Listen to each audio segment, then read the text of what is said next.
Bismillah, alhamdulillah, wassalatu wassalamu ala rasulillah. Alhamdulillah patepang di dinten ieu dinten Senin di 3 Agustus 2026 masih dina surat Asy-Syu'ara ayat ka 63. A'udzubillahi minasyaitonir rajim. Bismillahirrahmanirrahim. Pa'auhayna mangka tuluy ngawahyukeunna kami saur Allah ila Musa ka Kangjeng Nabi Musa waktos harita waktos Nabi Musa tos dikepung di pantai Khuljum terusan Suez Laut Merah anu tos bingung kitu tuluy Allah ngawahyukeun ka Nabi Musa anidrib kana yen anjeun kudu neungeul biasoka ku tongkat anjeun bahro kana ieu lautan tegasna Laut Merah Laut Khuljum anu penyeberangan ka Palestina ti Mesir. Jadi tengelkeun meureun ceuk basa Sunda mah ieu tongkat anjeun kana laut.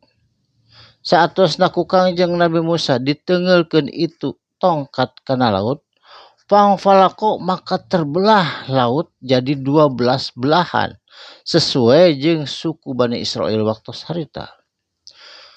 Fakana mangka bukti kullu firkin ti tiap-tiap itu golongan anu 12 kataudi seperti gunung al-azimi anu luhur anu ageng. Jadi ngading-ding we cai teh kitu.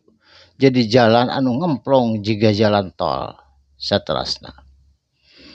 Wa azlafna jeung ngumpulkeun kami saur Allah ka Bani Israil ngumpul teu nyampur jeung Firaun. Ngumpul sama di waktu harita al-akhirin jeung nu sejenna anu terakhir. Jadi dikumpulkeun sadayana.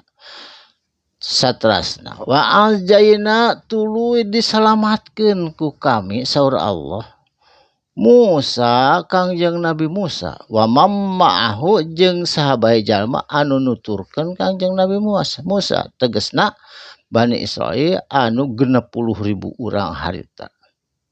Ajmaina sakabehna salamat sadayana. Alhamdulillah nyebrang ka Palestina.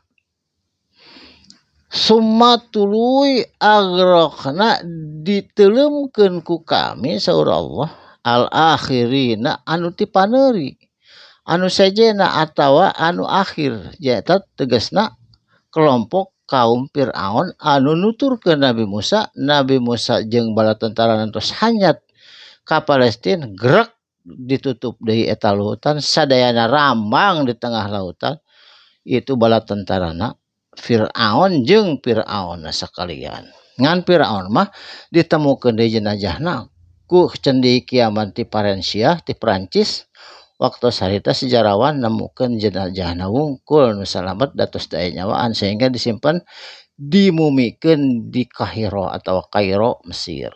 Saterasna Inna fi zalika sanyana dina eta kajadian la ayatan eta teh sadayana oge jelas tanda-tanda kekuasaan Allah pasti. Wa makana jeung teu bukti aksarohum kalolobaanna jelema umat Kangjeng Nabi Muhammad mukminina kana iman ka Allah jeung Rasulna. Tapi ka ayeuna anu 8 miliar anu di muka bumi ieu jelema anu satengahna ge anu jadi iman jeung Islam henteu. Jadi seueurna anu teu iman. Saterasna wa inna rabbaka jeung ari sanyana rabbaka pangeran anjeun lahwa pasti yakin huwa zat Allah al-azizu anu maha perkasa Allah ar-rahimun jeung zat anu maha asih ka sadaya makhlukna anu aya di muka bumi. Jadi tos dugi kana waktosna ieu Firaun ditenggelamkeun ku Allah di Laut Khuljum. Tah hikayah atawa story atawa sejarahna ieu Firaun tos rengse. Insyaallah diteraskeun kana sejarahna Nabi Ibrahim enjing dina waktos sareng gelombang anu sami. Barakallahu li wa lakum mugia aya manfaatna. kalian insyaallah pada mangde enjing panjang umur bari sehat dina waktos anu sami. Shadaqallahul adzim. Wassalamualaikum warahmatullahi wabarakatuh.